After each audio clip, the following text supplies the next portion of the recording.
বন্ধুরা, আমি হচ্ছি অভিজিৎ। তোমরা কেমন আছো? আশা করি ভালো আছো। আজ হচ্ছে মেরি ক্রিসমাস।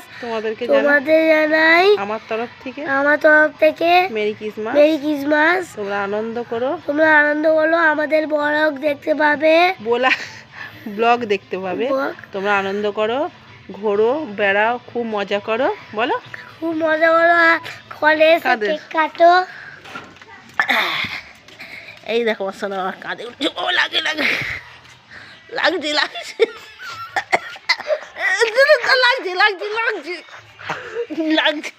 তোমরা কি করছো? কেক খেয়েছো? তুমি কেক খেয়েছো? না, আমি এখন খাইনি। কেন? রাত্রে খাবো তো। আমাদের কেক কানিয়েছে কিন্তু এখন হয়নি কাটা, তো রাত্রেবেলা আমরা কাটবো। আমার নাম অভিজিৎ। ওর নাম অভিজিৎ। আর তোমার দিদির নাম অঙ্কিতা। তাহলে আজকের মতন tata. Bye bye, good bye.